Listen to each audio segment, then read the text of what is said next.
Hey guys, what's up? It's Grayson here, coming at you with a little bit of science today. So if you tuned into my video last week, you'll see where I talk about a little bit about how I lost the 80 pounds that I ended up losing. I talked a little bit about the diet and my process. Today I want to go into a little bit more behind the scenes on what's really happening in the body, why this is a diet that I recommend, and why it worked so well for me, and I think it will work well for you too. So essentially, when I started this, I mentioned that I did a little bit of research above and beyond just finding a trendy diet. One of the books that I'll shout out in particular, it's called The Big Fat Surprise, and in it, this investigative journalist, she unpacks all the myths and misinformation that there are in basically the standard American diet, which is an acronym SAD. So take that for what it's worth. But essentially, she talks about how good fats belong in a good diet, and most importantly, talks about some of the research that caused us to believe that fats were bad. So that was interesting for me. It has sugar and it has fat. So when you intake glucose, it breaks that down, and that's kind of like your high octane fuel, so to speak. It's a quick burning fuel, burns quickly, and then you tend to crash. That's why they call it a sugar crash. The other way that you can use energy is through fats. Now, when you intake fats, they get converted into ketones in your body. So if you hear the word ketone, it's really simply put, it's just fats in your body that your body can use for fuel. So when you have a ketogenic diet, you're trying to keep your ketone levels high in order for you to burn that fuel. Now, in order to do that, you have to have some sort of carb restriction. Now, this could be done either through fasting, or it could be done through just reducing your carb intake.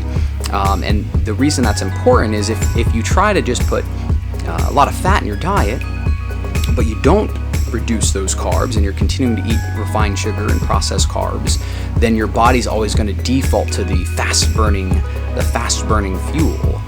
It's not going to want to go to the fats because it's a slower burning fuel. But the great thing is that once you get into the fat burning mode, the ketogenic mode, then your body can actually start to burn all the fat that we don't want. And so that's what's great. I mean, we all have fat. Ladies in particular, you have a little extra because you got the breasts, you got the hips, and don't shoot me, I'm just a messenger. But we all have fat, and we need fat to survive. But obviously, a lot of us have a little bit of extra. So when you get into fat burning mode, then your body will burn the fats that you just introduced into your diet, and then it will continue burning what you have in your store. And this is a great feature. And if you look at it from an evolutionary sense, this is kind of where the paleo diet comes from. Now, there's a lot of aspects to paleo that I really like, and don't necessarily follow it to a T, but essentially the idea is that our ancestors were hunter-gatherers, and they would have one big kill a month or whatever, and that would feed the tribe for a couple weeks at a time. So you go out and you kill your elk or your bear or whatever you're eating, and that provides you with this fuel.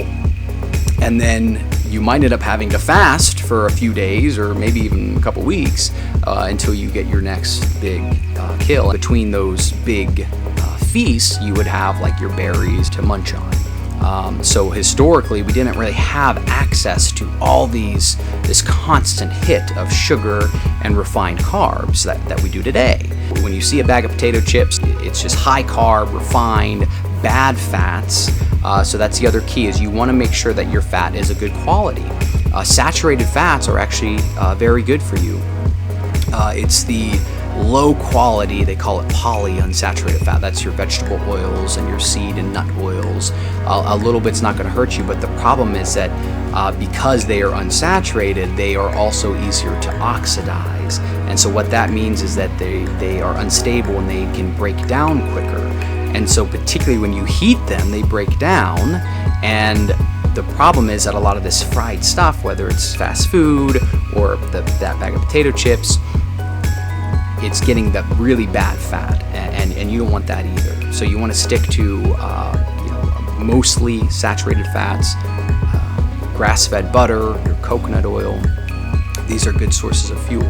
Now you might be saying, okay, well sounds great, but what about cholesterol? Doesn't that raise your cholesterol? And you're not entirely wrong, but there's more to the cholesterol game than meets the eye. Cholesterol, first and foremost, is a necessary component of our biology. Our organs need cholesterol to function. And most importantly, our brains actually make up 25% of the cholesterol in our body. So even though the brain is only like 3 to 4% of our total volume of our body, it makes up 25% of the cholesterol. So it's very vital, and if you artificially restrict your cholesterol, then your brain doesn't function as well, your organs can start to become dysfunctional, and also your hormones take a hit. So testosterone, estrogen, these vital hormones can't function properly without cholesterol. So to break it down further, you always hear the good cholesterol, bad cholesterol, HDL versus LDL.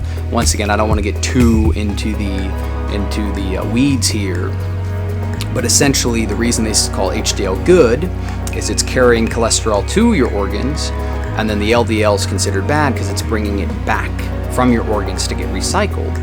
And in that process of bringing it back is where the possibility of a clotted artery could come from.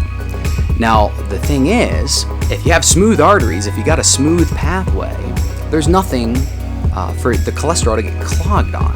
So how do you do that? Well, the problem is that when we introduce sugar into the diet, that causes this inflammation, and you probably hear that buzzword a lot, the lower inflammation, and you want to avoid inflammation. When you eat processed stuff, whether it's just toxins, artificial things, high sugar, it causes this inflammation. That inflammation can restrict the blood vessels and the arterial walls and cause the cholesterol to be more easy to be clogged. Okay, so what you don't want to do is have high fat and high sugar, high inflammation. That is what leads to a heart attack if it's a clot in the body, or a stroke if it's in the brain. So we want to avoid that. So you really want to focus on reducing your carbs, but most importantly, the refined carbs, the sugars, these things that cause this inflammation. When I was losing my weight, I was at my peak. I was like almost 80% of my calories was coming from good fat sources. Sounds like a lot, but that's really a good mix, particularly if you have a lot of weight to lose. 70 to 80% of your calories on a typical day, not every day, but a typical day could come from these high fat sources. Then about 15 to 20% from high quality proteins, and then about 5 or 10% from carbs. One thing I did, and I recommend as well, is to have a carb day. Now during that carb day, you introduce healthy carbs, you kind of reduce your fats a little bit, and I personally reduce my proteins, and I do that's a whole other step of protein fasting. But essentially you have that carb day, particularly for you ladies, where it might be a little hard for you to completely eliminate carbs, and which you shouldn't have to do that.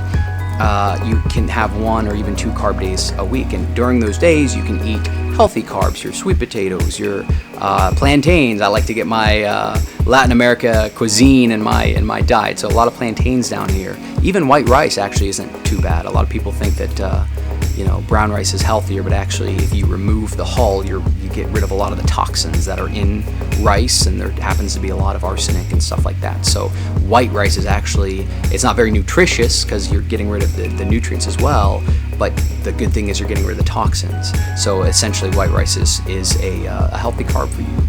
And we actually call that a prebiotic fiber. What a prebiotic, if you've heard of a probiotic is adding bacteria into your gut. What a prebiotic fiber does is it's actually giving food for the bacteria that's already in your gut. So it helps to feed the good stuff. The problem is back to the sugar, when you introduce sugar, you're feeding bad bacteria. That causes, one of the reasons it causes inflammation. So you want to feed it good stuff, and one of the ways to do that is the high fat and as well as the prebiotic fiber from rice, sweet potatoes, things like this. So I do that once a week to this day. I'm still doing a carb day at least once a week. And then the good thing about that, because if you go too low carb for too long, you'll start to see some bad side effects. You need glucose. Your body needs glucose to function properly, primarily for mucus. Your body actually turns glucose into mucus. So if you reduce that for too long, the lining of your gut will start to thin. You'll start to have dry eyes, itchy eyes, your nasals will dry out, and you actually start to lose sleep quality as well. So that's why we do healthy carbs. I might do a little bit at the end of the night, or just have a whole day of that. So this is what we do. We do a little bit of carbs, we do a lot of fats. Essentially what I recommend for you guys right now, if you want to improve your biology, improve your energy and your health, is look at the Bulletproof coffee. I'm going to put a recipe down below. I'm going to show you exactly what I do in the morning. I might even do a little video on exactly how I make it too. But Bulletproof coffee, really good way to introduce healthy fats first thing in the morning. Start to reduce your refined sugar. Just be aware of what you're putting in your body. Be aware of what's on the label, the ingredients. Get rid of anything that's bad vegetable oils and bad fats. Get rid of anything that has sugar in it and all these refined artificial. If you can't pronounce it, you probably shouldn't be eating it, type of thing. Reduce the artificial stuff. Increase your healthy fats. I promise you guys will start to feel better from day one. It will be great. And stay tuned.